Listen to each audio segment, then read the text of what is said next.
Actually, I auditioned for Weezer when What? Matt Sharp left. Holy shit. I was friends with Richard and Stephanie from Drive Thru, and they were friends with Jimmy Pop from Bloodhound Gang. Yep. And for some reason, Jimmy Pop recommended me Wow.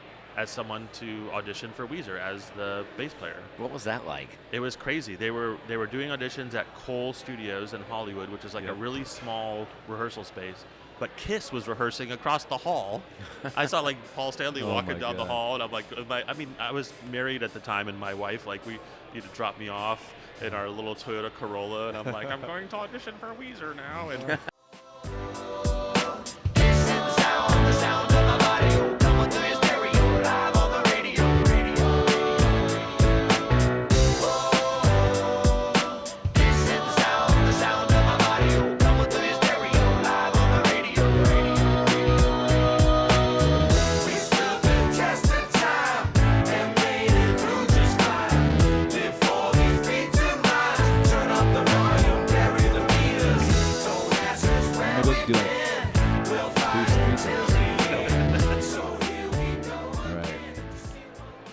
Welcome to the MNO Show with Linus of Hollywood, also known as Linus Dotson. You did that backwards. that's me. That's okay. I like that way better, though. You did? Actually, could you do it really backwards? You're what? Let's cut right to it. Linus, are you actually from Hollywood? I am not from Hollywood, actually. I'm actually Kevin from Florida. I grew up as Kevin. Kevin is my middle name, and I spent most of my teenage years in Florida. And then I moved out here to LA when I was 21 years old. I'd never been on a plane before. It was my first plane flight. I moved in with a friend of a friend, didn't even know anybody in LA. I had a suitcase and an acoustic guitar. It was like that Welcome to the Jungle video where he gets off the bus or whatever. And I got a telemarketing job, and I was really into like power pop, like Jellyfish and all those kind of bands back then. And so I still had long hair, but I used to wear striped shirts all the time. And I got this telemarketing job, and the sales manager was making fun of me because he said I'd look like one of the Peanuts. So he wrote my name as Linus on the sales board, and everyone just thought that was my name, so they started calling me Linus. And that was I literally had just moved here, and everyone's calling me Linus, so I just went with it. It's a way more cool name than Kevin. Now when someone calls me Kevin, I'm just like, ah! So don't call me Kevin. That's awesome. Yeah. That's my story. Sticking to it. It's pretty good. So how did you guys connect? Well, do you want me to say? Yeah, go for it. Okay. I'd like to hear your Well, version I of think it, it was definitely a Michael Patterson thing. Yep. Right? Who we've had on the show. Yeah, I think, it was basically he brought you in to help us with some songwriting. Yeah. On our first record. Yeah. Yeah. That's how you remember it? Yeah, that's how I remember it. Yeah. I met Michael back in the Puff Daddy years because my manager was doing stuff for Bad Boy, and so I became Puffy's rock remix guy for 2 years. Yep. So I got to play on all sorts of crazy records like Lil' Kim and Old Dirty Bastard and all this I have all these weird R&B credits on my discography, and people are confused by that because I have a lot of other stuff too. But so Patterson was always so kind. He lived in New York at the time, let me crash at his house and stuff, and he's just always been super supportive. And he when he was working with you, he's like, oh, Linus would be perfect for this because I love your music. It was so great. And I remember just hearing a couple songs that he sent me. I'm sure Heaven is a Half Pipe was one of them, and I was like, yeah, I'm totally into this. And it was so fun because you guys had that rad studio in Hollywood. MNO Studio. Yep. And I have some funny memories of you. I don't know if I'm supposed to share them. Let's go. I remember next to the studio there was a bar called the Spotlight. Yes. And it was basically, I guess I would describe it as a gay bar for ex-convicts. Yep. Is that a good description of it? That has been described just like that. Yes. Another time on the show. That's great. Yeah, Yeah. that's pretty much how I would describe it. But I remember you guys would like disappear, and then you would come back with some stuff that you purchased to smoke. Right. And you guys are just so fun. You would just like skate into the studio, and it was just like I thought you were gonna say we disappeared and like went to the spotlight. And I was like, Oh no, we never went inside the it spotlight. It was nothing like that. It was but scary. I seem to remember. Maybe I just like put it together in my mind, but I just always imagine you guys going over there to buy it get and then drugs. come back. Yeah. No, the only drugs that were in there was meth. That was like a thing. That was like a meth bar. Did they have meth back then? Like what this was like Yeah. 2000. I mean, it might have been called Crystal back then or Yeah. something, but yeah, no, that place was seedy as all get out. Yeah. But that was very, very fond memories. And it was exciting, too, because that was back in the major label days when you were making a record and you would be very excited. Yeah. You know what I mean? Yeah. Because was Heaven as a Half Pipe, was that like a was that a hit already, or No. So when you came in, actually, I remember we had Heaven as a Half Pipe.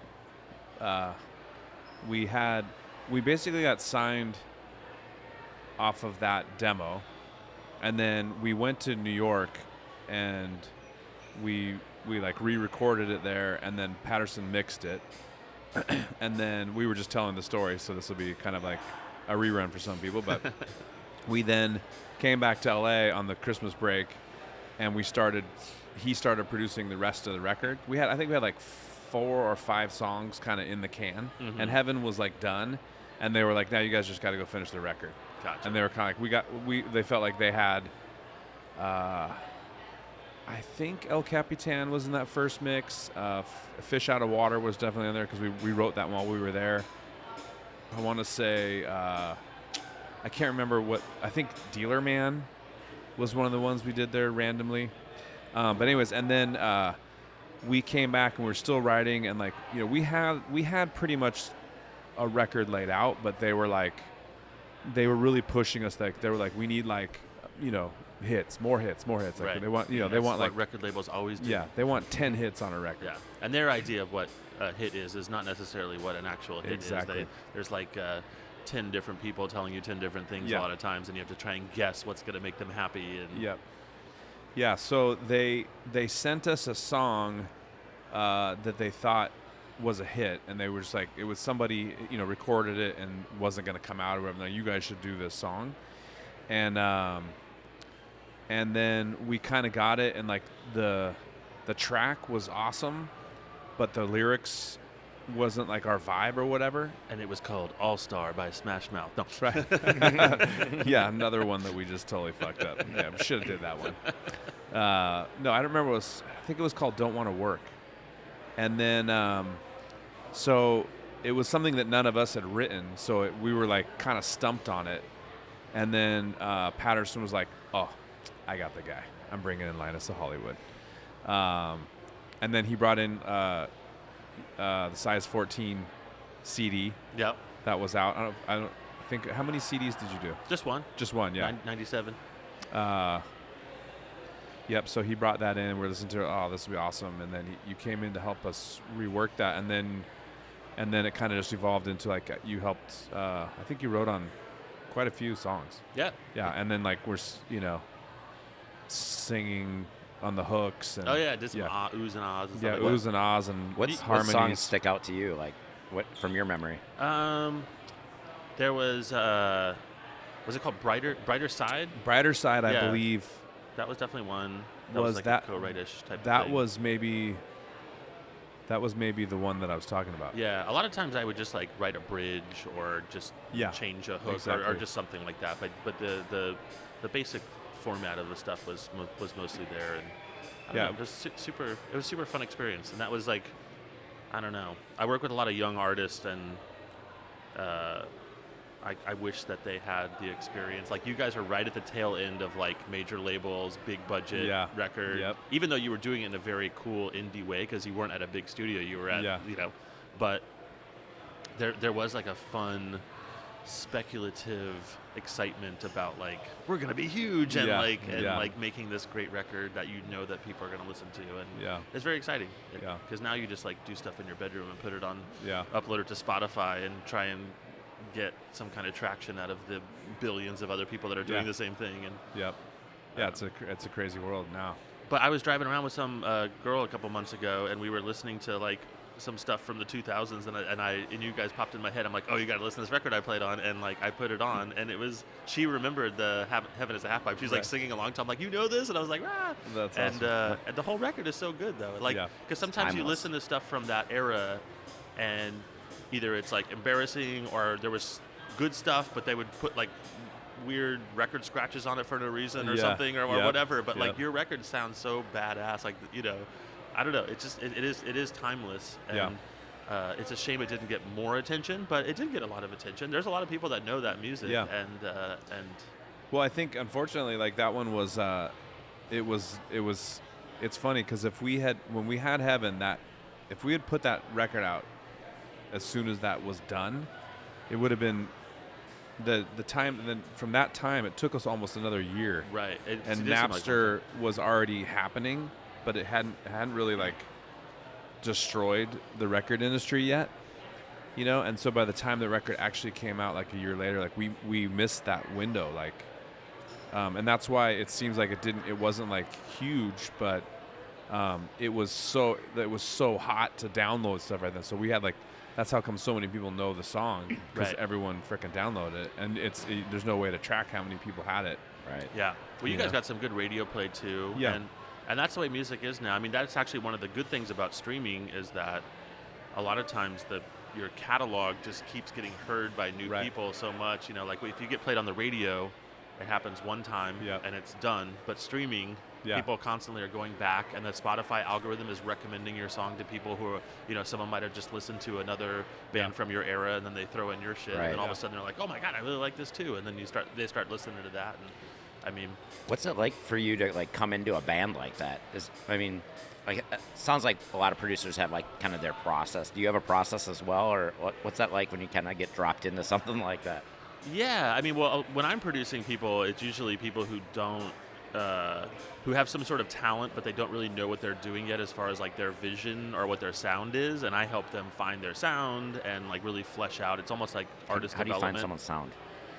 I just try and find something that would be authentic to that person, just based on their personality and their look, and you know what I mean? Like what would be believable for you to be doing, you know what I mean? Oh, that's interesting. But with OPM, they already had, like, they were all vibe and attitude, and like it was pretty obvious, like you guys knew what you were doing, you know what I mean? It was just a matter of like sort of polishing the edges and that sort of stuff, but the plan was already there. Hi, Chef. Bring on the chef. In a backwards episode today. That's right. We're doing food first. We usually try to get you drunk first. Now we're going to get you fooded. Well, you'd have to try pretty hard to get me drunk. I'm Irish. What do we have, Chef? So we have the bacon potato pizza, Bacon potato pizza. spinach, red onions, goat cheese, potatoes, Spinach, red onions, goat cheese, and dula. potatoes. Beautiful. That looks amazing. And down there, what's that? That's our cubano. The cubano. Yes, mojo mayo, What is the mayo? What's in the mayo again? What is it? mojo, Mojo. mojo mayo. Mojo mayo. Because it's got the mojo. Ryzen. It's got the mojo rising. Yes. And then pickled srirachos. Pickled srirachos. Yes, cotto ham and prosciutto di Parma, Cotohan and prosciutto di Parma. fontina cheese. And fontina cheese. Thank you, Chef. Thank you. That looks amazing. Thank you. Should we spin the pizza Sure. on the turntable? Let's start with the cubano and let that have a couple rotations. Yeah, I like that spinny thing. Right? The spinny thing. Here's a plate. Thank you, sir. Okay, so this sandwich Uh-huh. is really good. It's go ahead and grab one. All right. This one was designed. Make sure that I don't have a beer. I need to grab another beer. But this sandwich is designed to make you want to drink more beer. Oh, very smart. You scientifically formulated it. Yes. It's very salty by design. This one's for Josh. I got it. Are we eating it? Yeah, go for it. Give All it right. a taste and just let us know what you think. I just ate a pickle so far, so let me get a real bite.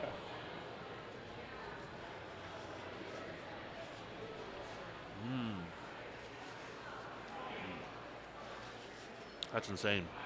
Wow, this pizza's so good too. This food is insane. Yeah, this pizza is one of my favorite pizzas we've ever done.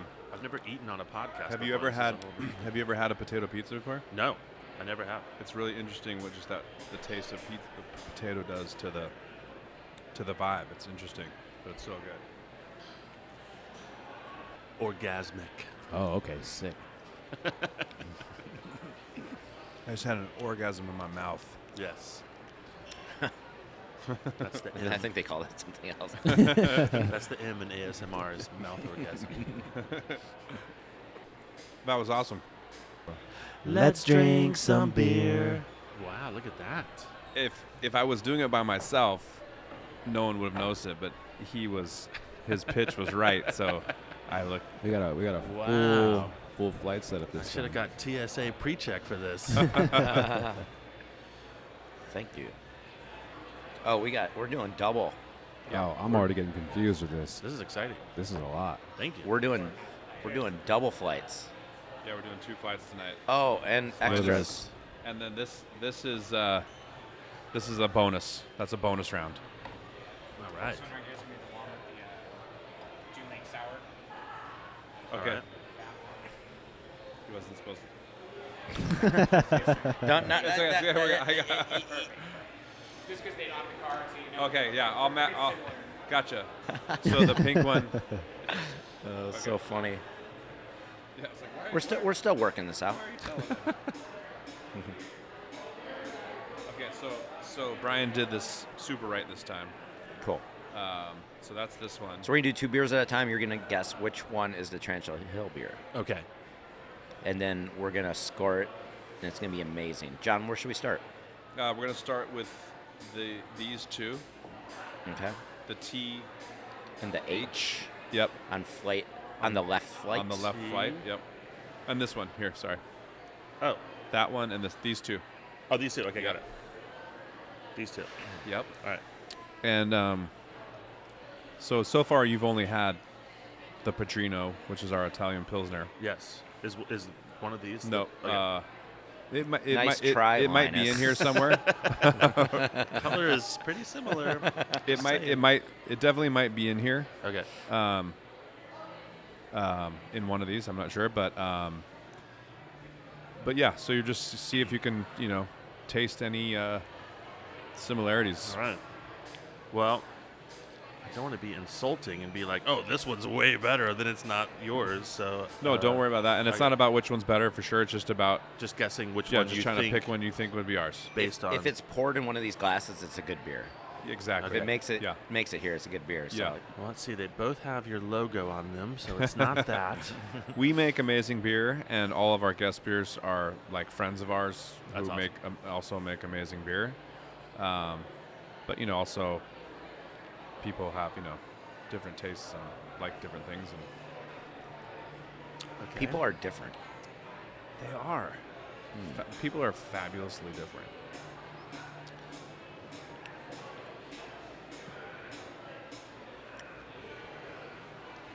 Yeah. So if I did know right away, I would definitely have been able to tell on this one. What do you I'm think? going to guess. This is really hard because I don't really know Yeah. what I'm guessing. But John. So which one tastes like John? Back to the spotlight. Wait, Yeah. Exactly. did I come out wrong? Yeah. I'm going to say this one is the Tarantula. Correct. All right. Ding, That's ding, one ding, for ding. one. Yep. All right, so you need a point in what corner? The right So corner. let me get you to the right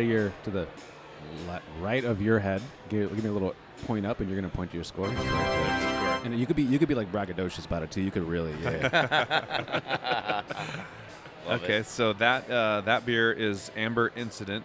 Oh. I think which is an amber lager, which I honestly think that it's called Accidental Amber. But this I get may those be on my phone sometimes. They're like really loud, and I'm like, "What is that?" It's like an accidental the Amber Alert? Oh yeah. Yeah. Oh, that's what it Yeah, is. Sorry, Amber sorry, Alert. Sorry. So accidental Yes. Amber Alert is when they Yeah. accidentally sent one not out. to be confused with a real one. Yeah. There's an that's, accidental. that's what. That's when a So, child yeah, so- shows up in your car for no reason. I'm sorry. This one we were trying to do a lager, and the guys messed up the recipe, and it was like 60% dark malt, and the recipe was 60% light malt, 40% dark malt, and they reversed it, Oh. and so it came out dark. I'm like, oh, that wasn't supposed to happen, but then Well, I usually don't like darker beers. I'm kind of a pilsnery kind of person, but this is like if someone poured me this, I'd be like, oh, I'm probably not gonna like that, but it's super drinkable. Like, it's really Isn't good. that called a happy mistake? this was a happy mistake, and then we actually won best lager in California in a contest. Amazing. Yeah, and then the other one is Made West, which are friends of ours from Ventura. It's also very good. Short-lived. My parents called me an unhappy mistake. I don't. That's unhappy. Unhappy mistake. I don't want to get into all that. Okay. So we're gonna do 8. So the two T's, all right, one from the left and one from the right, the T's, the Yep, TTs. that one. So this one and that one. and this one. Okay. Yeah. Well, So we're gonna Well, start. and also you already know. that's right. Like, yeah. But Should I it's okay. pretend like I don't know? Sure. Should we just? Yeah, just act like none of that ever okay. happened. Okay. Okay. So here we go. And again, the cup of beer in front of you still goes lower, so we're just gonna. Man, It's Josh, all there's gonna be a good. lot of editing. yeah.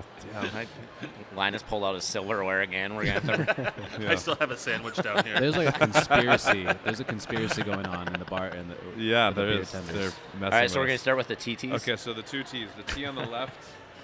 Here's to TTs. Okay. It's like drinking it for the first time.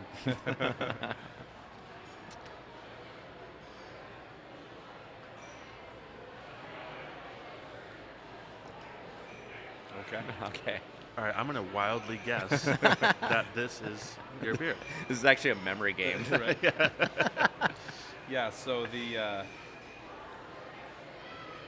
So that one is our Cali Day, Okay. and the other one is Short-Lived by Made West. They're both delicious. Yes, and those are both IPAs. So that makes a lot of sense. So ding ding ding, he gets a point. You get to Hey. point to your point. Point to your point. Okay, cool. And then the second one would be Double H's. the two ones that look like Okay. they're H both brown. and H. Okay. This makes more sense. It's like Yeah. apples to apples. Yes, exactly. Yeah, right. That's what we're trying to do, Make apples, All right. or at least compare them. right?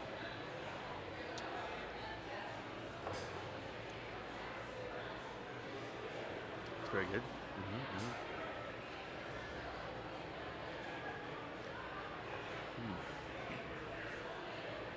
How you feeling about this, Linus? I like them both. I'm just trying to guess. I'm gonna guess this one is the tarantula. I'm so confused right now. John, had, I feel like John had a few flights before the game, these were backwards too. so mine was correct originally. 'Cause remember? Yes, yours was correct. These guys, because this one is the Amber Incident and Celebration, which is Sierra Nevada, and there's no way. I hope you didn't erase my Amber incident joke. That was the best part of the pot. No. Which Okay, parts we're do you gonna- not want we're edited out? We're gonna pop that one in right when you said that. Just drop the joke and that's it. I kind of like which one tasted like John. And That I was think good too. I Yeah, think we lost that we're one wasting as well. all our best comedy. That's got to be that. We're gonna drop that one in too now. This episode, for the viewers, your job is to re-edit this into what we actually did originally. I Try think and it's just unravel. show it as it happened. Yeah. It'd be really funny. Did you guess? Yeah, Okay, I did. you were right. I was right Let's go again. with that. Amazing. Everybody wins here. Yeah, So so I that go was. This side? No, No, that's you, the other side. Oh, when That's you the win, right. you're Oh, it's still on always that the side. right, Yeah. okay. Yeah. Unless you're wrong, then it'll be the other side. Yeah, so Amber Incident and Celebration, Sierra Nevada, which is like kind of a legendary beer. I love it. Sierra Nevada.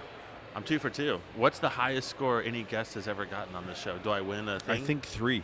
3? Okay. Yeah, Right? I think 3. I don't think Sometimes anyone's we ever- only do one flight, and someone's done one Josh's car on one flight. But That's the right. double flight, you get Josh's car and John's car. Well, Amazing. I don't have that car anymore. I'm going to have a so- fleet. I don't got a car anymore, so it's gonna have to be someone else. Yeah, so Oh, you man. lost that car. Someone swiped it in Actually, New York. whoever has your car, now Someone they swiped my they, car. they lose that car. Yeah, they Yeah. swiped it. They in New swiped York. it and they got it's in New York right now Yeah. with your credit Dang card. it. Always happens. It's painful. Okay, so now we're doing the The cease and the desist. BBs, Oh, okay. The double B's. double Bs. All right. The brown and brown. Is there a double B? No, No. What? It that would be a moves? C. Yeah, Oh, yeah. that would just be a C, right? Probably. It doesn't go into doubles until It actual should, though. Ds. Well, I mean, we did talk about the TTs. Yeah, Double B should be in between B and C. Like Right. if you're like right in between double Yeah. B. a double B. All right. We've solved a lot of problems tonight. There we go. Let's take it on Shark Tank. Because I mean, they do E and F now, right? Like, so like, Do they?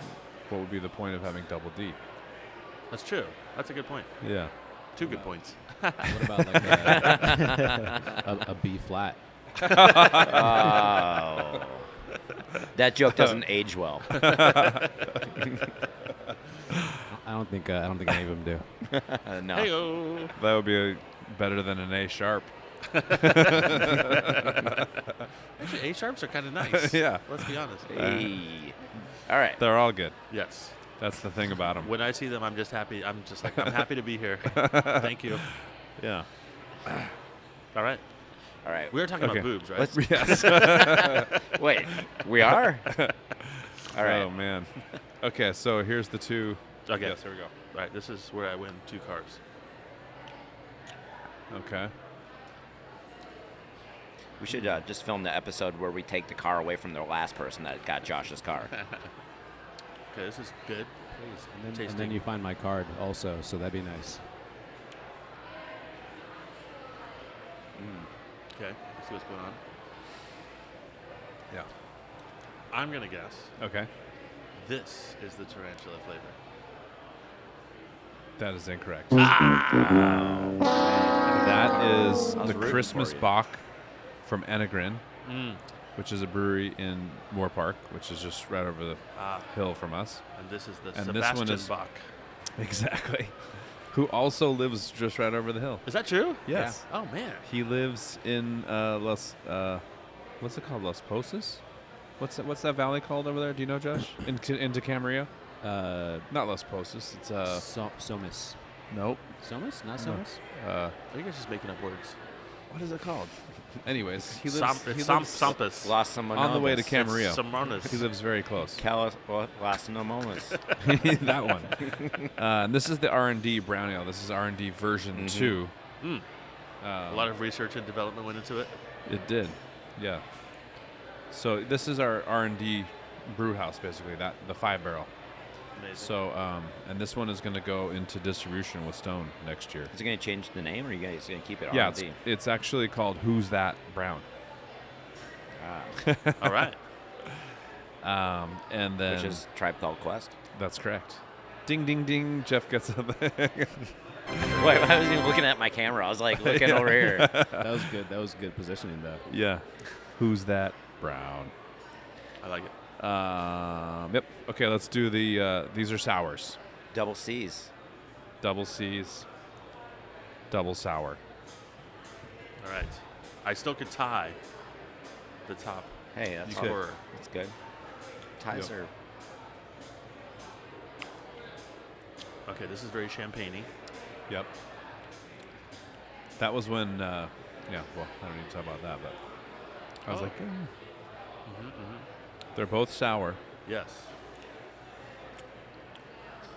I'm going to guess this is the tarantula. Sorry. Ah! So 2 That out of one. 4. Yeah, 2 out of 4. The sour one is tough because that's like throwing you. Here's the I'll give you a bonus question. If you can get this right, then you win all the cars. Okay. If you can guess All the cars. what the fruit is in either one of these. Okay. Hold on. Yeah. You want to try that too, Jeff? I'm not sure if you know. I don't know. I'm just wondering what Linus is going to do with all the cars. If you could guess the fruit, I mean, this would be like some high levelness. All right, I'll play the game. Yeah. Well, it's probably not an obvious fruit then if it's high level. It's like, Well, I don't know. I mean, it's Okay. tough to pick it out. I would say Is there more than one fruit in it? though? Both of them have 2 fruits. apple in this. Okay, you're wrong. Okay. About that. You would be wrong. Okay. Grapefruit? Can you do it Jeopardy style though? What is You have to- grapefruit? Nope. Oh. What is lemon? Jolly Rancher vibes. There off is this. lemon in that one. Ding, ding, ding, ding, ding. I'm tied with Linus now. These Guava. bonus rounds. Yeah. Guava. Guava. You forgot what is. So this one it's June Lake. It's called What the Fruit. And this one is yuzu and Meyer lemon. Never would have got either one of those. I don't even tough, know what right? either one of those things I didn't want are. to throw in the A Meyer. Meyer lemon is just a basic yellow lemon. I didn't want to And throw in the yuzu- Meyer. I didn't want to be. I don't want to be braggy. You don't want to brag about my citrus knowledge. Yuzu is a Japanese. I think it's like a Japanese lemon. I only know that because we make yuzu sorbet. And it's a different taste. Most people, American people, are not a fan of it. They don't like it. It's a weird citrus fruit. And then the Tarantula Hill one, which is Sonoran Sunset, is blood orange and prickly pear. Oh, okay. Never would have guessed. either Yeah, one like of you'd those have either. to be like, I don't know how you could. Well, you'd have to be a fruit connoisseur to even Yeah. know what You know, either one of the. I mean, a blood orange. Blood maybe, orange. I but- love blood orange yeah. stuff. Yeah, I love blood orange. yeah. Blood orange basically tastes like an orange, right? It's just a different color. Yeah, it's just bloody. Yeah, Uh, just Yeah. little. It's just more blood. No, different flavor I profile. feel like there's a different flavor. Yeah? profile. Yeah, there's a different I'm not flavor sure. to it. I believe. I don't know you. what it is, but there's a different flavor to it. It's not just And orange. prickly We're in pear, India. like what does a prickly pear taste like? Ouch. Yeah. That was good. Yeah. That was good. All right. That was fun. That was fun. I like how you line them up like that. I'm a very organized person when I'm failing at a taste test. It was actually the last episode we're doing. I started realizing how we were all raging ours, and I was like, that'd be really cool to like have a photo of every person, what they did with their beer. This Patterson had like 3 on his head, a couple under the table. This is the bonus round. Did Patterson drink beer? He did. Oh, okay. Yeah, he enjoyed it. Yeah, he's not like a beer guy for sure, right? Right. This is we do a Hefeweizen, Okay. and it's called Heffen is a half pipe. Are you serious? Ah, that's genius. I love that. Cheers. Cheers. Cheers. I'm happy to enjoy this drink with you. Yeah. That's a tasty beer. That's really good. Cool. So one of my ideas that, or our idea, we're kind of throwing around. I thought it would be really fun for OPM to come back and do each one of their albums live, Yeah. and do a beer for each album. Ah. And you could do like the artwork Yeah, of the CD that would be awesome. on the can would be so cool. Yep. California Poppy could be like heroin infused beer. Or, Menace and to the- sobriety could be like non-alcoholic. right. And then the second record was For Them Asses. Ooh, yeah, a little. Yeah. Opium For Them Asses. That could be a brown. That could be a brown. Oh no. It ruined it. Sorry. Jeff liked it. That was perfect. And then Golden State of Mind. Oh, yeah, like an Pilsner. IPA. No. Yeah, a lot of them are golden. Yeah, that's true. exactly. Pilsner. That's usually what I get when I go to a bar and I don't know any of the brand Pilsner? names. I just go, a golden, please. Yeah, I'm a Pilsner person. Yeah. Do you like you prefer like a German Pilsner? Yeah, I like a German. My favorite beer, if I can say that on the show, is 805. I love 805 because Okay. it's just super drinkable. I Yeah. used to be, I think back in the day when I was probably a beer alcoholic, I drank Budweiser, king of beers. Yeah. And then I quit drinking for like 3 years because I was dating a girl who like went to rehab, so I was just trying to be supportive. So it was, Yeah. I stopped drinking, and it was a good thing to do for a bit. And then when I started drinking again, my taste improved just a little bit. And now when I drink Budweiser, it tastes a little. I still like it, but it's just very watery. Yeah. So I kind of just went up one level to like, you know, Right. that. But it's still I think people. it's still Pilsnery. Like I have friends. Is it that you were probably drinking less of it too? So you're like more like You can enjoy the enjoying taste more, a little yeah, bit, and yeah, like because- slowing it down a little bit. Because if you've ever known a beer alcoholic or someone that just constantly drinks beer, they're never drinking anything super flavorful. It's Right. always like Miller Lite or Coors or Yes, Budweiser because they're just like. You can drink Slamming it. 25 in Yeah. a day. Yeah. But that's what I like about 805 because it's very drinkable, and that your Pilsner is like that too. It's very like drinkable and like Yeah. because there are some that you drink a few and then you just feel full or you get a headache Yeah. or whatever, and so that's what I look for. I look for a drinkable beer. I'm trying, I try to watch the weight a little bit too. So So let's move forward. We talked a lot about like the Kind of early days when you guys early connected. days, yeah. But and then from that time, like you moved on to what?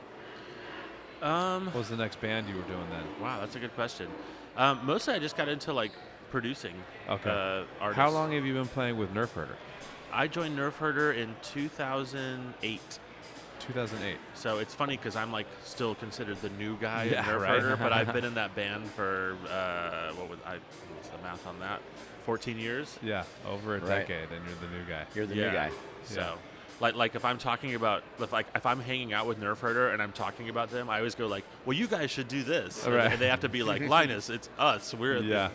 I still feel like the new guy, but And yeah. then do they tell stories about like that one tour that was like before you? Oh, Like, always, yeah. always. I mean, our top song right now is called "We Opened for Weezer," and it's about when they did the Right. open up for Weezer on the Pinkerton tour, Yeah. and it's like they're listing like the dates that they played and the places that they played. I wasn't there, like so Right. they all remember that shit. That's funny. And so there's a lot of that for Yeah. sure. A lot of old pictures. Because and I stuff always like feel bad when we have like a new guy in the band and we're like always telling all these old stories, and they're just like, I don't know these stories. Yeah. Well, I like it though because I was a fan of Nerf Herder before I was Right. in the band, and that's Yeah. kind of how I feel when That's I'm interesting. playing with them. Yeah. Because like they came, that album came out, the first one came out in '96, and so that's around Yeah. the time when I was doing Size Yeah. 14, and they were definitely a big influence. And it's funny because I was at South by Southwest, and they were playing the Fat Mike night or whatever. Right. Yeah. And my friend Carl, who owns this label called Olio, texted me. He's like, "Hey, where are you at?" And I'm like, "Oh, I'm seeing this band Nerf Herder. You got to come see them." And so he came, and he's like, "I love this." And he ended up going to the merch table and buying all the Nerf Herder records. And then he ended up signing Perry, the singer. So I don't know if you know Perry Grip. He's like the singer of Nerf Herder, and he's like really famous for children's music now. So like literally has like Oh, really? millions and millions of streams, and like he does that song "Raining Tacos," like "It's raining tacos." Yeah. It's like in commercials, and it's huge. Hmm. Like I still get pitches. Like if I'm doing TV music, people will be like, "We want something that sounds like Perry Grip meets Bowling for Soup," and I work with both of those bands, and I'm That's just funny. like, why don't you just call them? Yeah. But that's like they've become like sort of the standard for that kind of music or whatever. But so anyway, so I introduced Carl to Nerf Herder, and he ended up introducing me to them personally, and then I ended up playing a couple shows with them, and next thing you know, I was in the band. So, That's amazing. and they're all awesome guys, and Yeah. I love their music. That's a and legendary band. I mean, it's yeah, rad. it's great, and everyone knows them, and we Right. get to do really fun shows, and it's fun. And then you have your own music as well, right? Yeah, I started putting out after my pop punk band. I started doing like almost like Brian Wilson-y 60s, 70s kind of pop stuff. and I got a deal in Japan and started going over to Japan a lot, and sort of a limited audience for that kind of stuff because it's like, you know, power pop sort of has a ceiling or whatever, but people that are into it are really into it. So it's it's sort of a labor of love, but it's something that I really wanted to do, and every 4 or 5 years or so, I'm like, I'm gonna make another Linus of Hollywood record. So I just do that. But When was the last one? I put out a record called Cabin Life, and that was I think in 2018 or something like that. So maybe like 4 years ago. Okay. So probably due for another one, but I'm doing other stuff. And can we talk about Pinkerton? Yes. That record is genius. Yes. I think that might be their most underrated album, right? Was there any like hits on that record? There were no hits, but Weezer fans, it's usually their favorite record. Yeah. But I was a huge, like Weezer changed my life because I was a metal kid. And when I moved out, I still had long hair, and I was like fresh out of just like, I mean, like the cheesiest metal, like Pretty Boy Floyd and like makeup and I still love all that stuff. I still put it on. I love it. And then I moved out, and then, in the early 90s, grunge started happening. Yeah. Pearl Jam, all that kind of stuff. And I was just like, well, this is good, but I just didn't really relate to it. I really liked the larger than life and the guitar solos and all that kind of stuff. So I kind of was walking around like a zombie for a couple years. And then when I first moved to LA, Green Day Dookie came out and Weezer Blue Album came out. Yep. And I was like, I can do this. This is fucking amazing. So I cut my hair and I just like turned into Mr. K-Rock Kid and and that's what Size 14 ended up being, like that kind of band. But Both those artists that you just mentioned are like just amazing songwriters. Yeah, well, it was great because it was great songs, but it was like, it was fun, and it was like power chords through a Marshall stack, and it was like it was like going back. I mean, Weezer was kind of nerdy and understated, but it was still like a shtick. You know what I mean? Like there was like it's so interesting that in some elements you feel like it's so simplistic.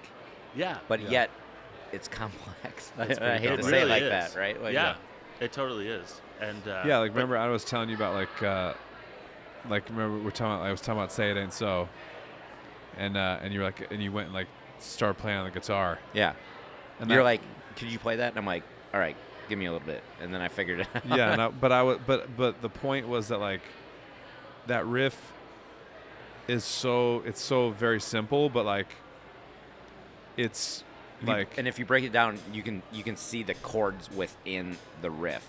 Yeah. Right. Yeah. It's like you're chasing chords with these melodies.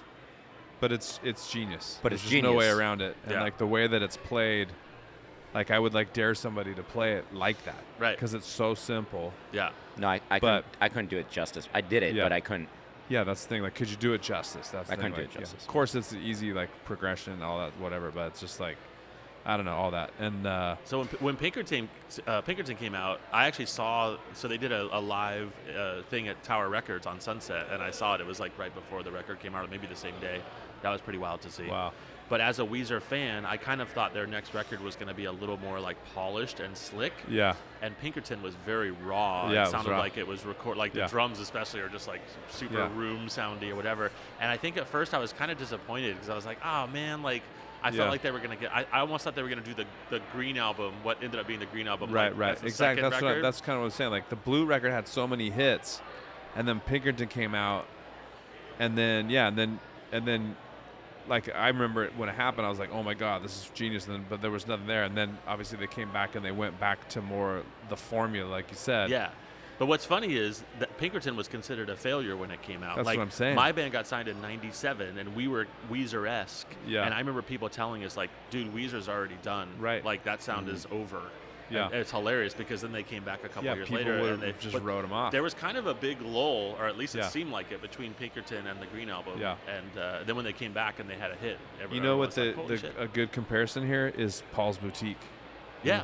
right? That's It's right. Yeah, I was actually thinking the that. second record that's like probably one of those genius albums ever put together, but not one sort of noticeable hit. If you're a Beastie Boys fan, that's probably your favorite record. Yeah. Most people say that. Yeah. Yeah.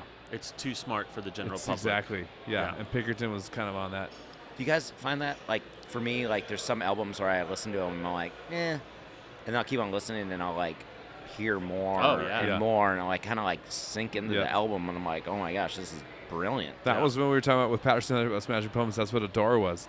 Are you a Pumpkins fan? Yeah. Do you know the Adore record? I do. What the funny thing is, when I was working for Puff Daddy, me and Patterson ended up doing a Puff Daddy remix of Perfect. Perfect. Yeah, off of that record. Yeah. So that was That's pretty fun interesting. because we got to sort of take we got the actual Those tracks, elements, the yeah. multi-tracks, and Yeah. we got to reimagine the song and write different chords and stuff like Oh, that. That was wow. pretty cool. But yeah, that was good stuff. Yep. And I actually I auditioned for Weezer when What? Matt Sharp left. Holy shit. I was friends with Richard and Stephanie from Drive Thru, and they were friends with Jimmy Pop from Bloodhound Gang. Yep. And for some reason, Jimmy Pop like recommended me Wow. as someone to audition for Weezer as the bass player. What was that like? It was crazy. They were doing auditions at Cole Studios in Hollywood, which is like a Yep. really small rehearsal space. But Kiss was rehearsing across the hall. I saw like Paul Stanley Oh walking my down the God. hall, and I'm like, I was married at the time, and my wife like we need to drop me off in our little Toyota Corolla, and I'm like, I'm going to audition for Weezer now, and I went in the room with those guys and got to play all the hits, Say It Ain't So, and Wow. everything, and it was super fun. And I think when it came down to it, it was between me. Steve McDonald from Red Cross, I think, was auditioning, Wow. and then the guy that got the gig was I think Mikey Welsh was his name, and he was like friends with Rivers, and so can't really compete when you know his friends. But it was just a fun experience to like sit in a room with those three dudes Amazing. and play those songs. It Yeah. was like it was kind of weird. That's- It was very surreal. I have a story in that realm, basically like you playing with Nerf Herder or that scenario, whatever, was when I before OPM I worked at Island Records, and my boss signed a band called Edna Swap. Do you remember? Oh, yeah, I remember Edna them. Yeah, of Swap? course. Yeah, and which was Wait, didn't they have the song, the Natalie Imbruglia song? Yes, Oh, yeah. Torn. Yes. Yeah, so Scott Previn and Ann wrote that song, and they were signed to Elektra, and they put that song out, and then my boss signed them at Island, and I think they recorded it twice at Island. They knew it was a hit. Yeah. Everyone knew the song was a hit, and they had Dave Jordan, where he produced Jane's Addiction, and I think he produced maybe like the Offspring's record or something like that. They had him produce it and try to make it like, it was weird because it was that alternative era. It was kind of the end of the alternative era, and it was a female vocalist who was like an alternative singer, and it was like they were having a hard time kind of making it work. And then Natalie Imbruglia was a friend of theirs, and she asked if she could cover the song. I said, yeah, whatever, yeah, go for it. And she was in Australia, you know, she's like an Australian soap opera star. Right. And then she did a pop version of it, and it obviously blew up. And I think they live very comfortably Just off from that. yeah. Yeah. That's back when people sold records and you Yes, made money off of a hit exactly, song. So yeah. But anyways, the guitar player was a guy named Rusty, and he's an amazing guitar player. And so I got at that time I got to be friends with those guys. So when we were in New York actually recording, we had Rusty come in and kind of help with some guitar stuff, and he's playing some bits. Him and Jeff are both kind of playing the On Heaven Is Half Pipe, and he's on there. Oh, right on. And then shortly after that, he got the gig playing with Paul McCartney. Oh, Rusty Anderson. Yes. Oh, yeah. Yeah. Amazing. Wow, yeah. I just saw him at SoFi Stadium not too long ago. Oh, okay. With him. Yeah, he's still playing with him. He's still with him. Yeah. And then another friend of mine was a tech on the tour, and somehow they all connected, and he was like, anyways, we all knew mutual people, whatever. But my friend told me he would tell stories like, we were talking about like when you're talking about like being the new guy in the band or whatever, like Rusty, like my friend would tell me like every time like Paul would walk into the room, Rusty would be like, that's Paul McCartney. like he's like been playing with the dude for over a decade, and he's like still like, I can't believe I'm in the same room as Yeah. Paul McCartney right now. Well, you know, like, good for him though. You know what Yeah. I mean? Like it's Yeah. But you know like, that does make sense though. yeah, Yeah. he's That is Paul McCartney. that's like hanging out with a god. I mean, like yeah, that's, it's he's like a god. like if Yeah. you could play with Beethoven or Yeah, something. Or, exactly. Yeah, I have some friends that play with Brian Wilson, and it's the same Yeah, kind of same thing. You thing. know, it's just Yeah. like wow, that's the guy that wrote Pet Sounds, and like it's Yeah. basically like this music that will be, Yeah, you know, forever. like forever. Yeah. Yeah, deep in it. Interesting, just the conversation we were having about like, you know, like metal and then grunge and like and then once I got to indie, I felt like, has there been nothing? Like what is now? What are the bands now? Like what is?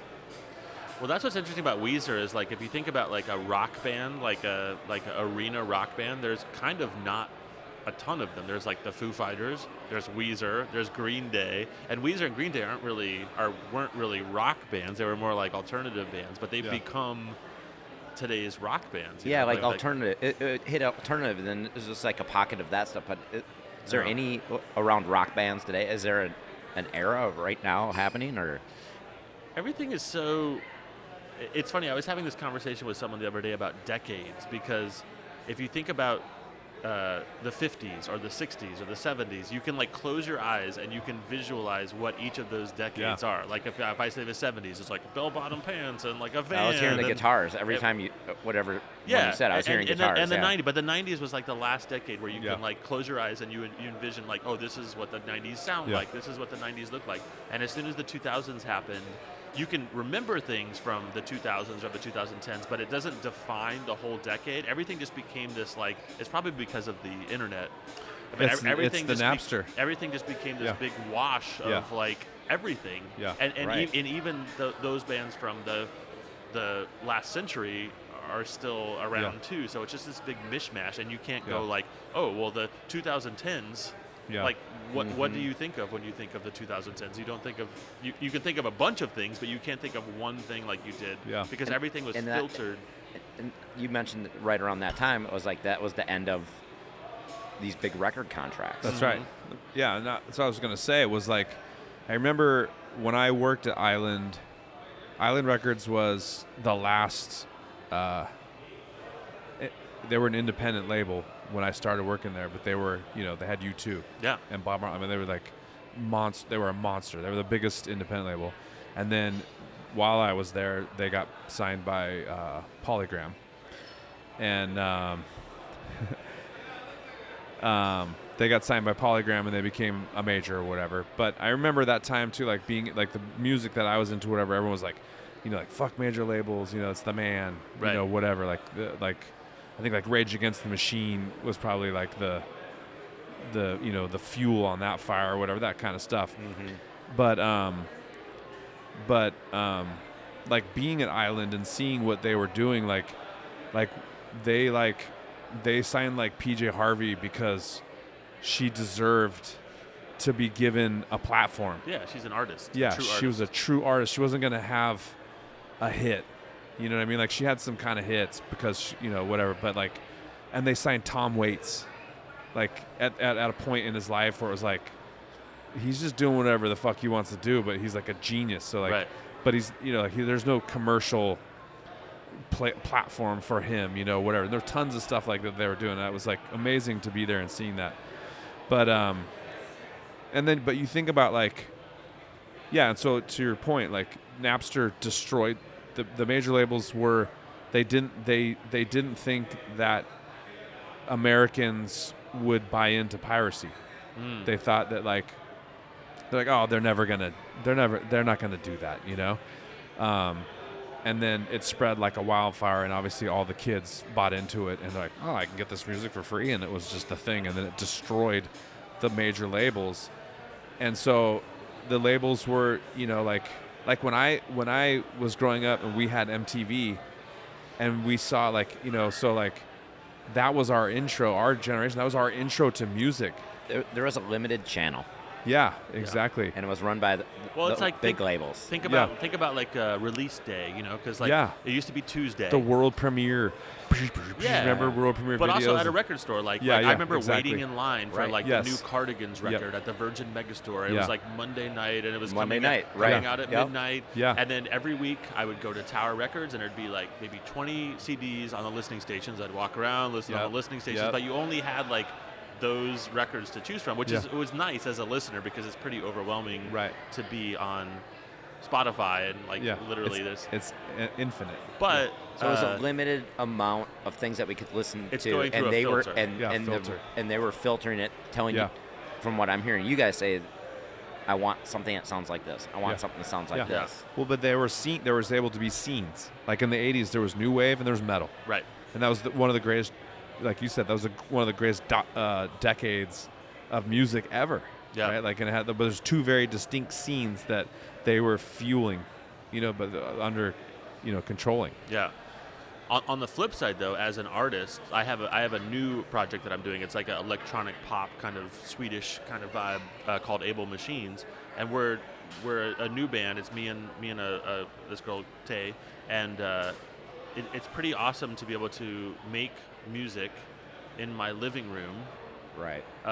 and we upload it to Yeah. Spotify. And Spotify, if you can get in the algorithm on Spotify, it feeds your music. So we have one song that has almost 1 million streams. It has like 700,000 streams or something like that. And it's just because Spotify started putting it in people's Discover Weekly. We didn't pay any money. They just somehow we triggered this weird Yeah. Spotify's algorithm. the new filter. and it's amazing. Yeah, Like makes sense, because yeah. I have been on a major label. I've had friends on major labels. I mean, I have friends that are in bands that have hit songs that you would know they never made a dime off their actual mechanical royalties off Yeah. theirs because they are unrecouped. Yeah. So they made all their money off touring and merch Yeah. and all that kind of stuff. So when people are like, "Oh, well, Spotify doesn't pay enough money and blah blah blah," I'm making more money now as an independent musician than I ever did when I was on a major label. So there is a flip side to that. Yeah. If you're smart about it, it's like it's pretty amazing the kind of promotion that you can do. Like, we can run ads on Facebook and see exactly when people click on that and go to another link. And like if they go to our link tree and they don't like click on another link, we can see Yeah. that. And you can really like, if you pay attention to all that shit, you can really like sort of fine tune everything so that people, Yeah. if you can get their attention, like that's something you could never do if you were on a major label. You wouldn't Right. even be privy to all that information and you would just be guessing and, so that's the flip side to it. I think, Yeah. it does suck that Spotify doesn't pay more, but it's also awesome that you can just like make music in your living Yeah. room and put it on this Right. platform. Well, also, but like and you, not have to wait to get signed or whatever. you're like you've been like a high level producer for like decades. Yeah. You know what I mean? Like you're able to do that. But there's like a lot of people out there who are like young people who are starting out now who like they're just they don't know, a fraction of what you know. So like there's like a lot of my point I guess there's like a lot of bad stuff There is out there. there is a lot of bad stuff And too, so but there's also a beauty in not knowing what the hell you're doing. Like Yeah, no, for sure. Some people some of kill my- it out of that. yeah, like, some of my like Billie favorite- Eilish, like Yeah. her and her brother. Like this shit's genius. There's just no way around it. Like these two kids did that in a bedroom. Like that's amazing. But, And now on my Instagram, I'll start following, like, I'll hear a song and I'll be like, wow, this is produced really well. And I'll start following the producer, and they're literally just like have a laptop in the corner Yeah. of their apartment, and Yeah. they're like making all this amazing music. I think that's fucking cool, Yeah, it's personally. rad. But No, for sure. But it is hard to compete with all the Yeah. Right. noise, and like Yeah. it really is like. But it goes back to like I think about like the history of like some of those famous artists like Michelangelo is one of the famous artists of all time. Like that at that time, like the church was the record label. You know what I mean? Like the church funded that dude's career. Right. You know what I mean? Like they were like he was, balling out. Like he was the baller. Like like he was the, he was the Axl Rose of that time. You know what I mean? Just like drawing penises on the ceiling. yeah, like They're just gonna love this. the biggest dude on the planet and just like funded by the church. And, they gave him anything he wanted. Like that was like kind of like what major labels were. And then like if they had like like when we were signed to Atlantic, so like they re-released all the Led Zeppelin catalog on CD, and sold more CDs than they had ever sold records the first time around, Yeah. right? So all that money was just like pumping in there, like. So there's like OPMs out there like, well, let's give these idiots $1 million to make a record. Well, you know what I that's, mean? that's what's crazy too, is the amount of money. Like I think Yeah. our band, I mean, it's like 6 figures to make a record Yeah. and 6 figures to make a video. We Yeah, made yeah. we made a video with Chris Applebaum, who was like the hot video director at the time, and it was like $150,000 or $200,000 or something like exactly. that, and then we That was didn't a even normal use budget. it. We didn't even use it because we didn't like it, so we ended up hiring Richard and Stephanie directed the actual video or whatever. But it's just, so I'll get a statement, or I don't anymore, but I used to get statements from Sony, and it'd be like, because that's who owns the master from that now, and it's like negative $750,000. I mean, I can make a record that sounds better than that for like less than $10,000, and it's amazing that that kind of money was spent, because a lot of it was just like wasted. Like we would go to, we recorded it at Rumbo, which is like this big studio in the Valley where Guns N' Roses did their record, and we would send the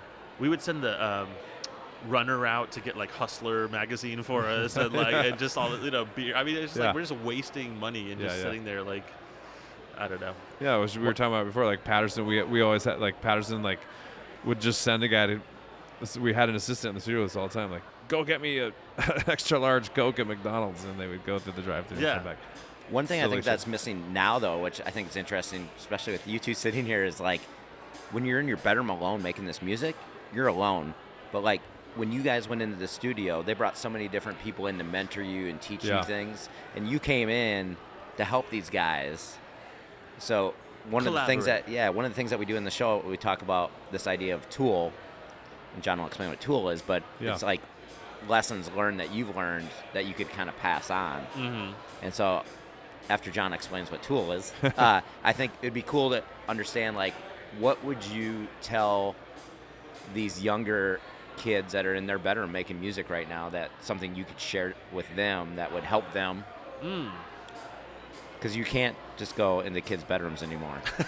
That's creepy. Chris Hansen shows up.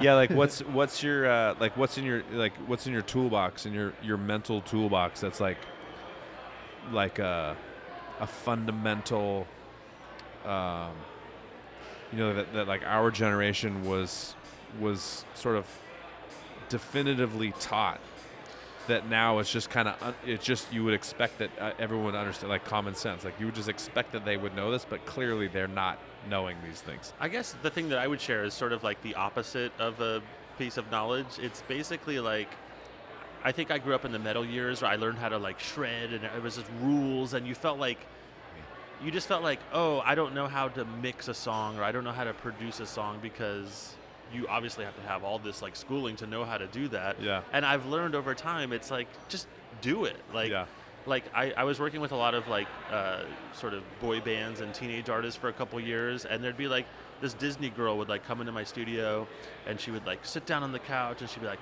oh my God, I'm so frustrated today because my boyfriend and whatever. She would just start talking about her day, and I would just start writing down what she's saying. And then like, that's a song, you know what I mean? Like, I just think everyone overthinks everything and thinks that there's some magic wizardry involved in producing or mixing or whatever. It's just about like, I mean, you obviously have to be passionate about music, and you should really listen to what other people are doing. Like, you have to have a passion for it, but like, you get so inspired by what other people are doing, and then you figure out how to do it yourself. And I don't know. I guess that would be my advice, is like, don't think that you have to learn all this stuff. Some of my favorite music is made by people who don't know what the hell they're doing. You know what I mean? Some of my favorite singers are people who aren't technically good. You know what I mean? Yeah. Like, I would rather listen to Tom Waits than Celine Dion. You could, I mean, Celine Dion's a better singer, but Tom Waits has so much more charisma and personality. And so, and if someone said, Tom Waits, don't sing because you suck, then he wouldn't have given us all that great music. Yeah. So it's just like, I think that's my main thing, is just fucking do it, because only you can make the music that you can make, whether that's writing or singing or whatever. No one sounds like you. No one can be you. Yeah. So just take what you do and amplify it and make it, send it out into the world. That was very inspiring. I think we should end on that note. All right. I want to end on this note. Let's choose your favorite beer out of this. I don't even know what I have in here. And cheers. Before we do that, we do have a live comment from Michael Patterson, who saw our Instagram story, and his comment was, fuck yes. So we're going to do a cheers to Michael Patterson. To Michael Patterson. Fuck yes. I do love Michael Patterson. I will drink to that. Yes. Cheers. Cheers. Great to Thank see you for having me. This place is very impressive. Thank you so much. Congratulations on this. I appreciate it.